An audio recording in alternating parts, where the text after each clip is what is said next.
الحمد لله نحمده ونستعينه ونستغفره ونؤمن به ونتوكل عليه ونعوذ بالله من شرور أنفسنا ومن سيئات أعمالنا من يهده الله فلا مضل له ومن يضلله فلا هادي له ونشهد أن سيدنا ومولانا محمدا عبده ورسوله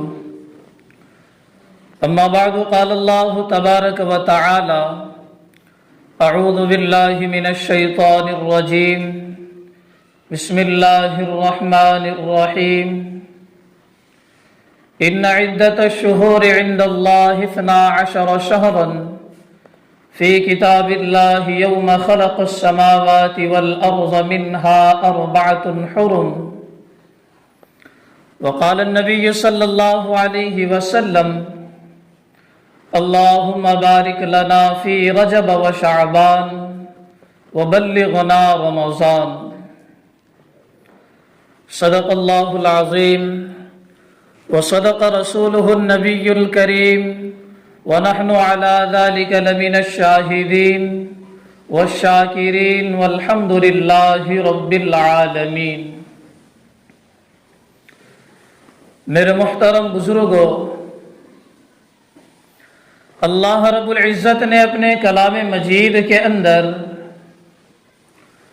حرمت والے مہینوں کا تذکرہ فرمایا ہے کہ جن کا احترام ضروری ہے، جس کے اندر گناہوں سے بچنا ضروری ہے، ایسے 4 مہینوں کا تذکرہ بیان فرمایا۔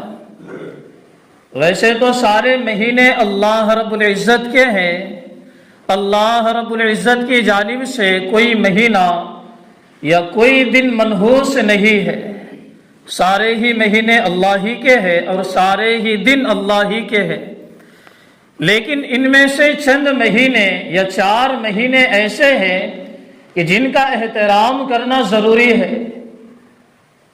احترام کریں گے تو اس کے اثرات باقی مہینوں کے اوپر گریں گے، جیسے اعمال ہوں گے اللہ رب العزت ویسے ہی توفیق دیں گے۔ اسی طریقے سے جو غذا انسان کھاتا ہے تو ویسے ہی اس کا جسم بنے گا، اسی طریقے سے جیسے انسان کے اعمال ہوں گے اللہ رب العزت اس کو ویسے ہی توفیق عطا فرماتے ہیں۔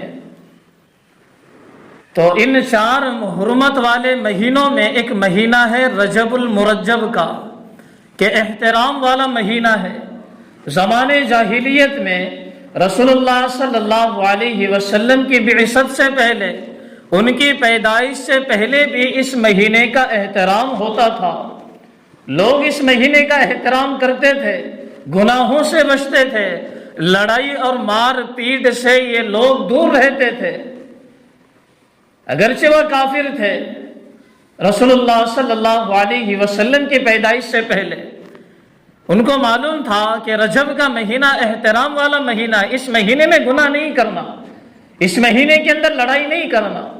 اگر لڑائی چل رہی ہے، اگر معلوم ہو جائے کہ رجب کا مہینہ شروع ہو چکا ہے تو لڑائی وہیں رک جایا کرتی تھی، لڑائی کو وہیں چھوڑ دیتے تھے وہ لوگ، کیونکہ اس کے اثرات پورے سال کے اوپر مرتب ہوتے ہیں۔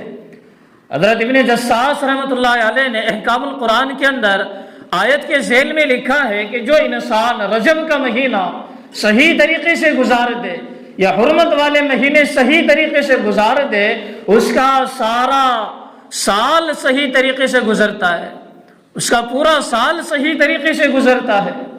ہماری اتنی زیادہ عمر ہو گئی، 1 سال ہماری زندگی سے کم ہو گیا، جنوری کی 10 تاریخ ہے، غالباً رجب کی بھی 9 یا 10 تاریخ ہوگی۔ ہم اپنا محاسبہ کریں، دن میں سے 10 منٹ 5 منٹ نکالے، تنہائی کے اندر اکیلے بیٹھے، سر کو جھکائے اور یہ سوچے کون سا کام اللہ کی مرضی کے مطابق ہوا، یا پچھلے جتنے بھی سال گزرے ہیں وہ سال کیسے گزرے میرے، اللہ کی فرما برداری میں گزرے ہیں یا نافرمانی کے اندر گزرے ہیں۔ تنہائی کے اندر بیٹھے۔ تنہائی کے اندر بیٹھنے کا یہ مطلب نہیں کہ تنہائی کے اندر بیٹھے دوست ساتھ میں ہو یا بھائی گھر کا آدمی ساتھ میں ہو۔ تنہائی کا یہ مطلب ہے کہ موبائل بھی انسان کے پاس نہ ہو، یا اگر موبائل بھی ہو تو وہ بند ہو۔ ایسی تنہائی کے اندر انسان بیٹھ کر سوچے کہ میرے اتنے سال گزر گئے، دینی اعتبار سے میرے اندر کیا اضافہ ہوا، نیکیوں کے اعتبار سے میری زندگی میں کیا اضافہ ہوا، گناہوں کے اعتبار سے میں نے کتنے گناہ چھوڑے ہیں، یا گناہ کے اوپر جرأت کر کے پھر گناہ کرتا جا رہا ہوں۔ میرے محترم بزرگوں، دوستو، ہمارے اکابرین نے یا ہماری والدین نے جو ہم کو تربیت دی ہے، جس کے نتیجے میں ہم یہاں تک پہنچے ہیں، تھوڑی سی دین کی سمجھ باقی ہے۔ ہم آنے والی نسلوں کو کون سے شخص دے رہے ہیں یا کون سے انسان دے رہے ہیں، یہ بھی ہمیں سوچنا ضروری ہے۔ آگے آنے والی نسلوں کو ہم کیا دے رہے ہیں؟ یقین جانے، اگر صحابہ کرام میں سے یا تابعین میں سے کوئی بھی اگر زندہ اگر ہوتا تو وہ ہمارے خلاف فتویٰ جاری کر دیتا کہ ہاں ان لوگوں سے جہاد کرنا فرض ہے، کیونکہ ان لوگوں نے تو دین اسلام کا مذاق بنایا ہوا ہے۔ صحابہ کرام میں سے یا تابعین میں سے اگر کوئی بھی حیات ہوتا، کوئی بھی زندہ ہوتا، تو ہمارے خلاف وہ ضرور جہاد کا فتویٰ دے دیتے کہ ہاں ان لوگوں کے ساتھ جہاد کرنا ضروری ہے، کیونکہ ان لوگوں نے دین اسلام کو ایک مذاق بنا کے رکھا ہے۔ ہم مسجد کے اندر بیٹھتے ہیں تو بھی ہماری نیت ہوتی ہے جلدی سے باہر جانے کی۔ مسجد کے اندر بیٹھے ہیں، اللہ کے گھر کے اندر بیٹھے ہیں، کہیں اگر دعوت اگر یہ ہو جائے تو لوگ کہتے ہیں کہ جلدی جلدی ایک نماز پڑھیں گے، فرصت سے کھانا کھائیں گے۔ دعوت اگر ہوتی ہے تو لوگ کہتے ہیں جلدی سے کھانا کھائیں گے، جلدی سے نماز پڑھیں گے اور فرصت سے کھانا کھائیں گے، بلکہ الفاظ یہ ہونے چاہیے تھے کہ ہم جلدی جلدی کھانا کھائیں گے اور نماز فرصت سے اور تسلی سے ہم نماز پڑھیں گے۔ یہ الفاظ ہونے چاہیے انسان کے۔ ہم نماز جلدی جلدی پڑھتے ہیں تاکہ دعوت میں جلدی شریک ہو سکے۔ یہ ہمارا اخلاص ہے، یہ ہمارے دین اسلام جو ہمارے دلوں کے اندر ہے نا، یہ اس کا درجہ ہے، کس درجے تک ہمارا ایمان بنا ہے۔ رجب کا مہینہ ہے، صحابہ کرام گناہوں سے بچتے تھے، اس مہینے کا احترام کرتے تھے، اور رسول اللہ صلی اللہ علیہ وسلم کا کیا طرز عمل تھا، احادیث کی روشنی میں رجب کا مہینہ رسول اللہ صلی اللہ علیہ وسلم کیسے گزارتے تھے۔ جب رجب کا مہینہ آتا تو اللہ کے رسول صلی اللہ علیہ وسلم دعا کرتے تھے، اللہم بارک لنا فی رجب و شعبان، کہ رمضان سے پہلے کے جو 2 مہینے ہیں، رجب اور یہ شعبان، رجب اور یہ شعبان جو 2 مہینے ہیں رمضان کے پہلے سے، اللہ کے رسول دعا کرتے تھے کہ اللہ تعالیٰ رجب کے اندر، شعبان کے اندر برکت عطا فرما، برکت عطا فرما، کیوں؟ ہماری عمر کو لمبی فرما، تاکہ رمضان کی پوری برکتیں ہم حاصل کر سکے۔ رمضان جو برکتوں والا مہینہ ہے اسے ہم لوگ حاصل کر سکے، یہ اللہ کے رسول روزانہ یہ دعائیں کرتے تھے، ہماری زبان سے یہ دعا نہیں نکلتی۔ رمضان کی تیاری ہم رمضان کے مہینے میں رمضان کی تیاری نہیں کرتے، رجب کے مہینے میں رمضان کی تیاری کیسے کریں گے؟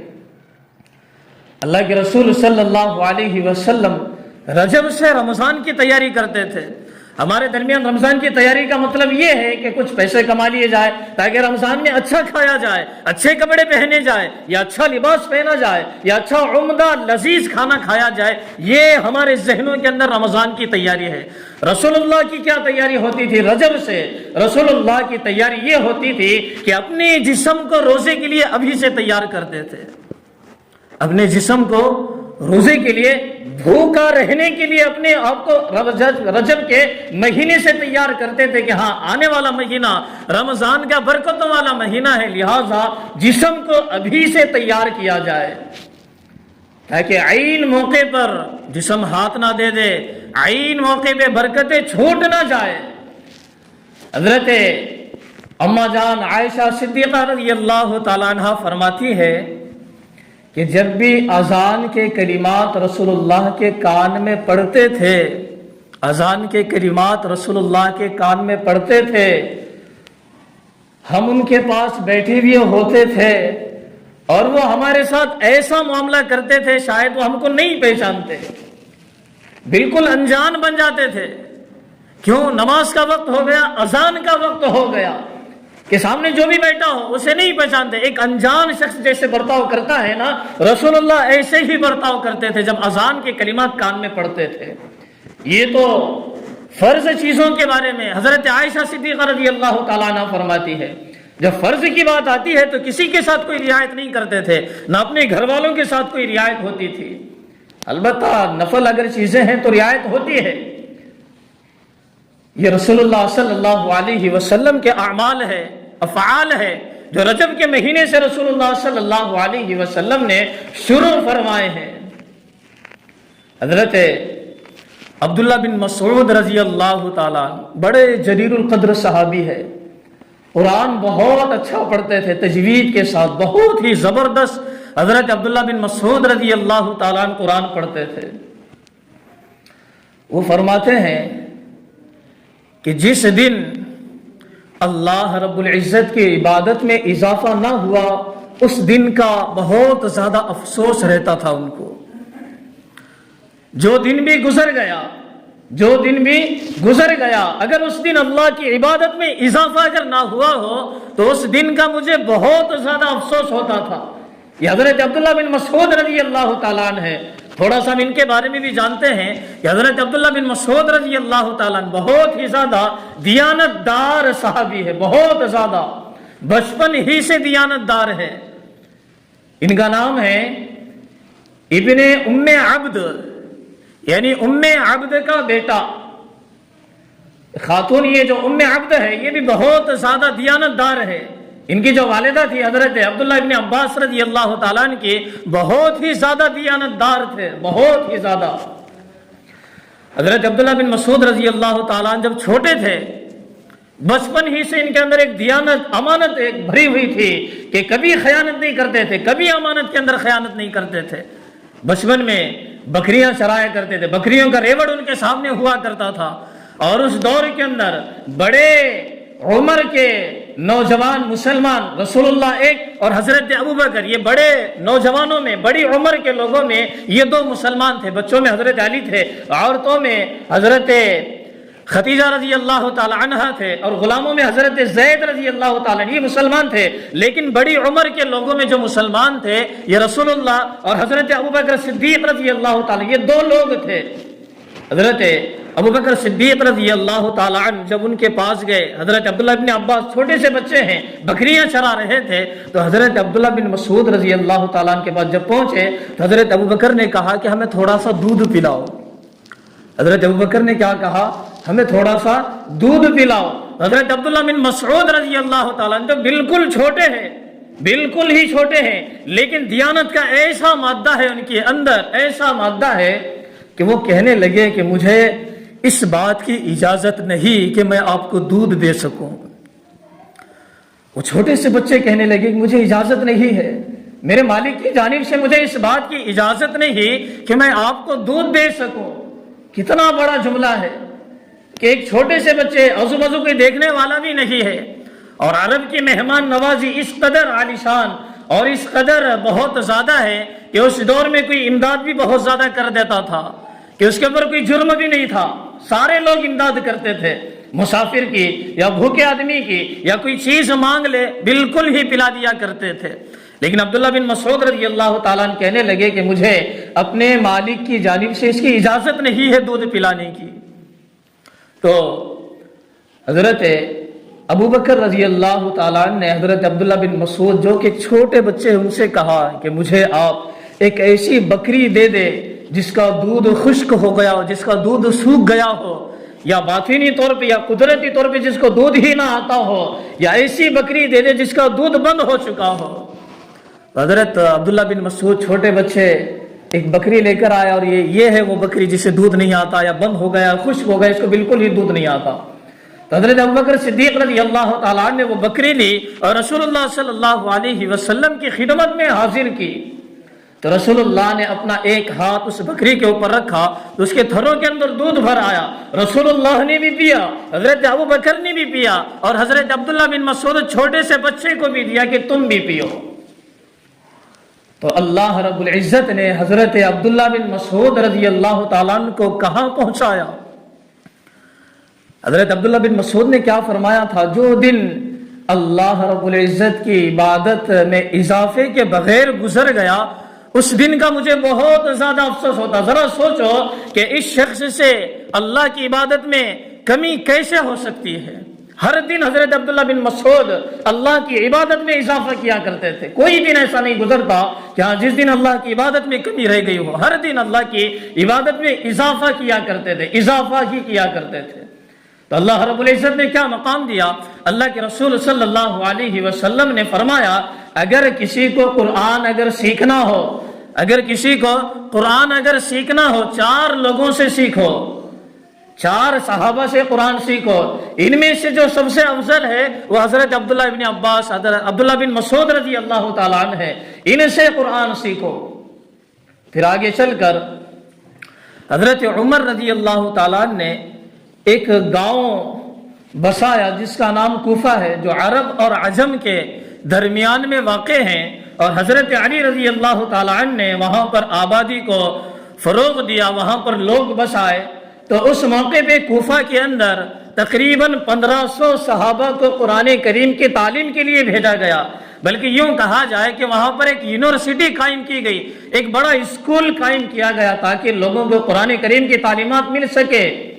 تو 1500 صحابہ کو، 1500 علماء کو وہاں پر بھیجا گیا. اور ان کا جو سردار، جو سب سے بڑا ہیڈ ہوتا ہے، وہ حضرت عبداللہ ابن مسعود رضی اللہ تعالیٰ عنہ کو بنایا گیا. میرے محترم بزرگ دوستو، یہ عبداللہ بن مسعود رضی اللہ تعالیٰ عنہ کہتے ہیں کہ کوئی بھی دن اگر گزر جائے جس میں اللہ کی عبادت میں اضافہ نہ ہو سکا، اس دن کا میرے دل کے اوپر بہت زیادہ افسوس ہوتا ہے، بہت زیادہ افسوس ہوتا ہے. ہماری اتنی زیادہ عمریں گزر گئی، کسی کی 50 سال، 40 سال، 35 سال، 60 سال بھی ہماری عمریں ہو گئی، لیکن ہمیں اس کا افسوس نہیں ہے کہ پیچھے کیا ہوا اور آئندہ کیا ہوگا ہمارے ساتھ میں. پچھلی زندگی ہم نے کیسی گزار دی، پچھلی زندگی ہم نے کیسی گزار دی، اب آئندہ زندگی ہمیں کیسی گزارنی ہے. ہمارا اخلاص ختم ہو گیا، ہمارے دلوں سے تقوی ختم ہو گیا، ہمارے دلوں سے ایمان کی روحانیت ختم ہو گئی. ایمان جن چیزوں کا تقاضا کرتا ہے نا، وہ تقاضے اب ہم لوگ پورے نہیں کرتے. نماز بھی پڑھتے ہیں تو دل کے اندر خیال آتا ہے کہ کب کب ہم مسجد کے باہر نکل جائے، کب کب امام صاحب کا خطبہ ختم ہوگا، کب کب سلام پھیریں گے تاکہ جلد از جلد ہم باہر چلے جائیں، مسجد کے باہر چلے جائیں. ایسے ہمارے دلوں کے حالات ہے. ہم مسجد کے اندر بیٹھتے بھی ہیں تو جان کے اوپر بیٹھتے ہیں کہ کیوں ہم لوگ جلدی آ گئے، کیوں ہم اتنا زیادہ بیٹھ گئے، یہ سوچ کر ہم لوگ مسجد کے اندر بیٹھتے ہیں. یہ ہمارے ایمان کی حالت ہے. ہمارے دلوں کے اندر دنیا نے ایسا گھر بنایا، ایسا گھر بنایا کہ ایمان کے نور کو دنیا کی محبت نے ختم کر دیا. دنیا کی محبت نے ایمان کے نور کو ختم کر دیا. دنیا دل کے اندر تو ایک ہی چیز رہ سکتی ہے، تو ایمان رہ سکتا ہے، تو دنیا کی محبت رہ سکتی ہے. اگر ایمان اگر دل کے اندر رہے گا تو دنیا کی محبت نہیں رہے گی. اگر دل کے اندر دنیا کی محبت اگر رہے گی تو ایمان وہاں پر نہیں رہ سکتا. جیسے 2 سوتن ایک گھر کے اندر نہیں رہ سکتے، ایسے ہی ایمان اور دنیا کی محبت دل کے اندر نہیں رہ سکتی. یہ رجب کا مہینہ ہے. رسول اللہ صلی اللہ علیہ وسلم نے رجب کا مہینہ ایسے انداز کے ساتھ گزارا. ہمارے علماء کہتے ہیں کہ رجب کا مہینہ کھیت کے اندر بیج ڈالنے کا ہے، شعبان کا مہینہ فصل کے اگنے کا مہینہ ہے، اور رمضان کا مہینہ فصل کو کاٹنے کا مہینہ ہے. کہ یہیں سے اب رمضان کی تیاری شروع کی جائے، نفلی روزے رکھے جائے، نفلی عبادتیں کی جائے، اپنے جسم کو رمضان کے روزے کے لیے تیار کیا جائے. ایک دم اگر کوئی انسان اگر سائیکل وغیرہ اگر چلا رہا ہے، اگر اسے بسٹان جانا ہے، فل اسپیڈ میں اگر جا رہا ہے، اسے جانے دیا جائے، بھائی جا، جہاں تک جاتا جا. ہم عین وقت پہ کہیں گے کہ بھائی یہیں رک جانا ہے، تو وہ نہیں رکے گا. وہ اس کو پہلے بولنا پڑتا ہے کہ میرے کو وہاں رکنا ہے، یہاں سے بریک مارنا شروع کر، تو صحیح رکتا، نہیں تو پھر جاتا ہوں ہاسپٹل کے بیڈ کے اوپر. تو بس اسٹینڈ پہ اگر رکنا ہے تو اس کو یہاں سے بولنا پڑتا ہے کہ تھوڑا تھوڑا بریک مار بول کے. اسی طریقے سے اگر عین وقت میں اگر رمضان کے روزے ہمیں لاحق ہو جائے، ہم نے رمضان کے روزوں کی اگر تیاری نہیں کی، تو ہمارا جسم رمضان کی بھوک کو برداشت نہیں کر سکتا. پہلے دور کے اندر روزے ایسے ہوتے تھے کہ بات بھی نہیں کر سکتے تھے، روزے کی حالت میں. کھانا تو بہت دور کی بات ہے، ہمارے روزے تو بہت آسان ہیں. ہم اگر جھوٹ بھی بولے تو ہمارا روزہ نہیں ٹوٹتا. اتنے آسان روزے اللہ رب العزت نے ہم سب کو عطا کیے ہیں. تو میرے محترم بزرگوں دوستو، اللہ تعالیٰ سے دعا ہے کہ اللہ تعالیٰ ہم سب کو عمل کی توفیق عطا فرمائے۔